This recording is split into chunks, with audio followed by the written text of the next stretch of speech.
नमस्कार दोस्तों, स्वागत करता हूं एक नई वीडियो के साथ। दोस्तों, इस वीडियो को अगर आप देख रहे हैं तो कहीं ना कहीं आप टाटा टेली सर्विसेज में इंटरेस्ट रखते हैं।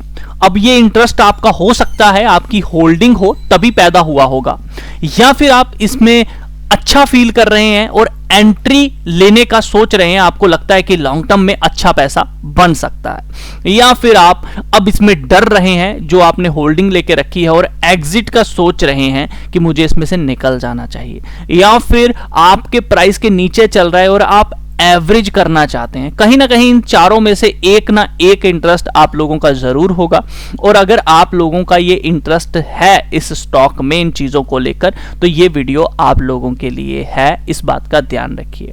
और प्लस अगर आप लर्निंग करना चाहते हैं तो ये वीडियो आप लोगों के लिए है। इस वीडियो में आपके साथ टेक्निकल बेसिस पे अभी कहां एंट्री बन रही है, कहां टारगेट निकल कर आ रहा है, कहां एग्जिट कर देना चाहिए, कहां एवरेज करनी चाहिए, प्लस इसका फंडामेंटल क्या कहता है, क्या ये फंडामेंटली स्ट्रॉन्ग कंपनी है, इसका बिजनेस क्या है, ये सारी चीजें आप लोगों के साथ डिस्कस की जाएंगी। तो सबसे पहले नंबर पर हम जो चीज पकड़ेंगे इस स्टॉक की वो होगी इसकी होल्डिंग, क्योंकि एक होल्डिंग ही हमें बताती है कि आखिर इस स्टॉक में जो स्ट्रेंथ है वो कितनी है। क्योंकि अगर इसका ऑनर, इसका मालिक इसमें विश्वास रखता है तो वो अपनी होल्डिंग अच्छी खासी इसमें रखता है। ये फर्स्ट नंबर का पॉइंट है जो हम देखते हैं। तो अगर हम इसकी होल्डिंग को देखने पे आए और इसको समझने पे आए तो हमें क्या देखने को मिल रहा है, चलिए आप लोगों के साथ डिस्कस कर देते हैं। दोस्तों, इसके अंदर जो इसका प्रमोटर है, यानी कि जो इसका मालिक है, जो इसकी जड़ को जानता है, जो इसकी स्टेम को जानता है, जो इसके प्लेंथ को जानता है, नींव को जानता है, वो 74% से ज्यादा होल्डिंग अपने पास रखकर बैठा है। ये सबसे बड़ा एक पॉजिटिव पॉइंट हमें जरूर देखने को मिल रहा है, इस बात का ध्यान रखिए। हम लोग ये देखते हैं कि मिनिमम 50% होल्डिंग प्रमोटर की होनी चाहिए एक स्टॉक में, तो वो अच्छा स्टॉक हम लोग मानते हैं एज पर होल्डिंग। यानी कि होल्डिंग एक पॉइंट आता है तो उस हिसाब से अभी जो पहला पड़ाव था इसने वो पार कर लिया है।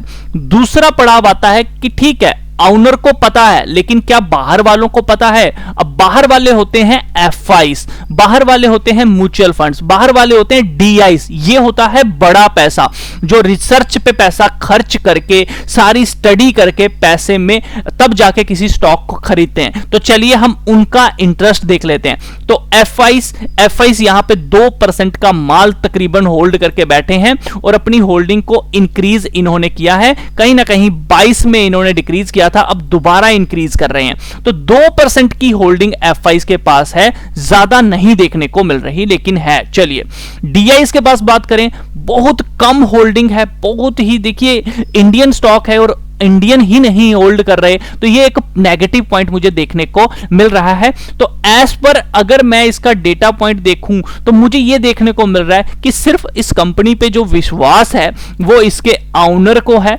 बाकी लोगों को नहीं है। तो इसमें मेरे को एक ही प्लस पॉइंट मिला कि भैया ऑनर ही बिलीव कर रहा है, लेकिन भैया ऑनर बिलीव कर रहा है तो वो कुछ भी कर सकता है, कुछ भी हो सकता है। तो मैं इसको ज्यादा होल्डिंग के पर्पस से एक प्रोत्साहित या फिर आगे बोलूंगा कि बहुत अच्छा है, मैं नहीं बोलूंगा, क्योंकि इसमें सिर्फ और सिर्फ प्रमोटर की ही होल्डिंग हमें देखने को मिल रही है।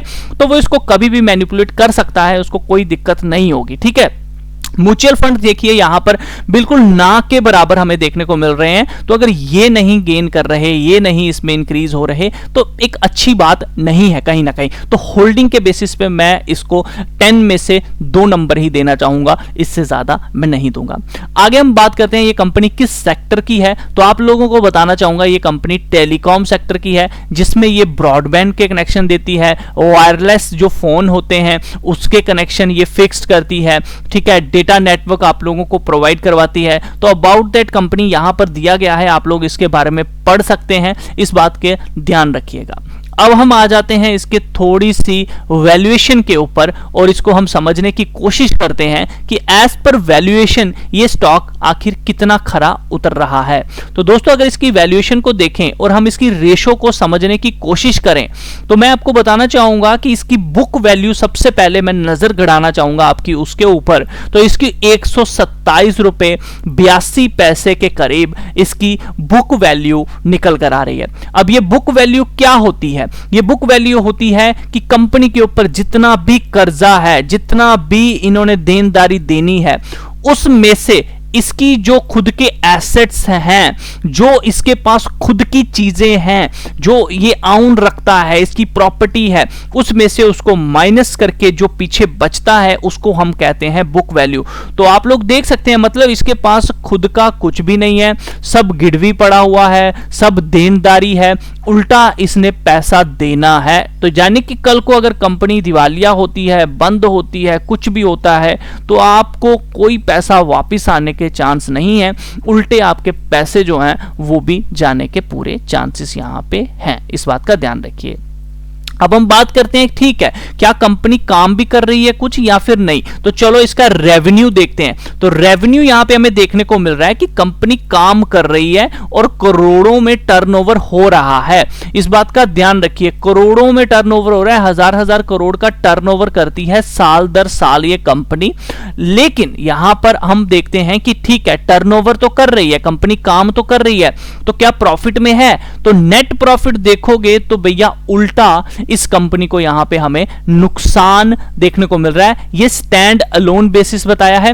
अब मैं आपके साथ कंसोलिडेशन के ऊपर इसकी बात करना चाहूंगा। तो कंसोलिडेशन के बेसिस पे रेवेन्यू 3000 करोड़ प्लस का इसका हो चुका है।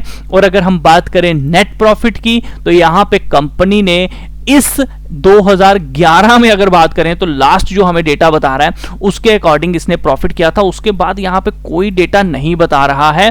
लेकिन स्टैंड अलोन बेसिस देखोगे तो कहीं ना कहीं 2023 में भी ये नेगेटिव चल रही है। हम कंसोलिडेशन बेसिस पे अर्निंग पर शेयर देखना जरूर पसंद करेंगे। तो ये प्लस में है, तो कभी भी किसी कंपनी को लें तो वो प्लस में होना चाहिए, बट ये 2011 का डेटा है तो इसको कोई इंपॉर्टेंस देने की जरूरत नहीं है। तो अभी फिलहाल जो चीजें अभी तक देखी हमें कुछ भी अच्छा नहीं देखने को मिला। अब हम सीधा बैलेंस शीट के ऊपर आएंगे और बैलेंस शीट को समझने की कोशिश करेंगे।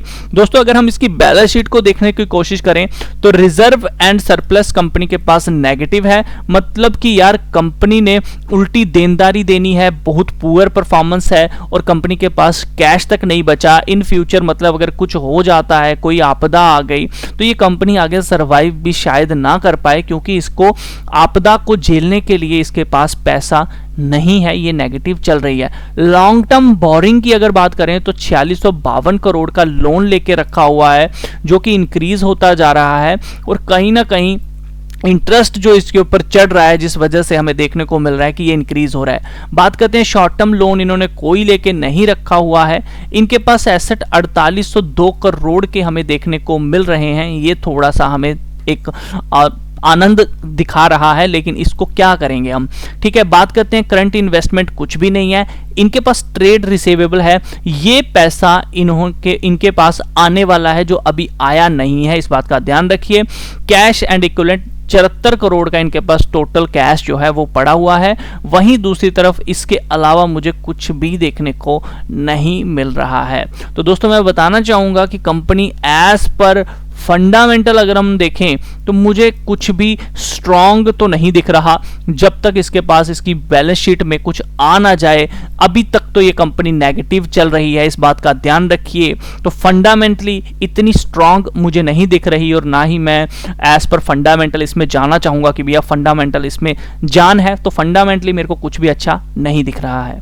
बात कर लेते हैं हम लोग यहाँ पे अब टेक्निकल बेसिस। तो टेक्निकल बेसिस ये कह रहा है कि भैया अगर 108 रुपये 90 पैसे के मैं ऊपर निकल जाऊं और वीकली क्लोजिंग दे दूं और उसके बाद 4 घंटे के टाइम फ्रेम के ऊपर अगर ये हायर हाई बनाना शुरू कर दे तो आप जरूर इसमें एंट्री लेने का सोच सकते हैं। उस केस में आप अपना स्टॉप लॉस 108 रुपये 90 पैसे ही रख लीजिए या फिर 83 का रख लीजिए और टारगेट 174 का लेके चल सकते हैं। अभी के हिसाब से इस कंपनी में जिनके पास ये है, मैक्सिमम सबसे बड़ा स्टॉप लॉस 61 रुपीस का है। इसके नीचे अगर एक दिन भी रेड कैंडल क्लोज करे तो हमें स्टॉक में से एग्जिट कर देना चाहिए। अभी जिस तरह से स्टॉक ने ये ब्रेकआउट दिया हुआ है, इसके अकॉर्डिंग ये 174 रुपीस की तैयारी कर रहा है और वहां जाके रुकना चाहिए। लेकिन बीच में बड़ी सारी दुविधाएं हैं, जैसे 108 रुपये 90 पैसे, ये 140 रुपये, तो इसको आहिस्ता आहिस्ता प्रॉफिट बुकिंग भी देखने को मिलेगी। तो जब तक 108 रुपये 90 पैसे अब क्रॉस नहीं करता, तब तक थोड़ा सा अवॉइड करना चाहिए। नीचे की तरफ 83.5 के पास मिले और वहां पे आपको कोई भी रिवर्सल, कोई भी ब्रेकआउट देखने को मिले तो आप इसमें जरूर एंट्री ले सकते हैं। अब आप बोलोगे ये ब्रेकआउट क्या होता है, ये एंट्री क्या होती है, भैया हमें ये भी बताओ। तो दोस्तों, उसके लिए मैंने आप सबके लिए एक नया चैनल शुरू कर दिया है, मनी मेकर्स। ठीक है, तो आप उसे फॉलो जो है वो कर सकते हैं, आपको YouTube पे मिल जाएगा। डिस्क्रिप्शन में मैंने आपके साथ लिंक भी जो है वो शेयर कर दिया है, तो मैं यहाँ पे आप लोगों को वो चैनल दिखा देता हूँ, जस्ट वेट कीजिए। तो मैं डिस्क्रिप्शन में आपको लिंक दे रहा हूँ, उसके ऊपर मैं वीडियो जो है वो डाल भी चुका हूँ, पहला वाला, तो आप उसे ज़रूर देख लीजिए, उसे फॉलो ज़रूर कर लीजिएगा। बाकी दोस्तों, इस स्टॉक में अभी के हिसाब से हमें थोड़ा वेट करना चाहिए। जैसे ही 108 रुपये 90 पैसे के ऊपर निकले, आप ज़रूर इसमें एंट्री ले सकते हैं। लेकिन ध्यान रखिए, जो रूल्स मैंने अभी बात किए वैसा होना चाहिए, वैसा पैटर्न बनना चाहिए। कभी भी जल्दी मत कीजिए, कभी भी किसी लेवल को क्रॉस होने के बाद एकदम से एंट्री मत लीजिए, वेट कीजिए, रीटेस्ट का वेट कीजिए। आपको जो स्ट्रैटेजी अच्छी लगती है उसको फॉलो करके ही आगे बढ़िए, ऐसे आगे ना बढ़िएगा। बाकी दोस्तों, ट्रेड लेने से पहले एक बार अपने फाइनेंशियल एडवाइजर से जरूर पूछिए, रिस्क आप सबका है। बाकी वीडियो अच्छा लगा तो लाइक एंड शेयर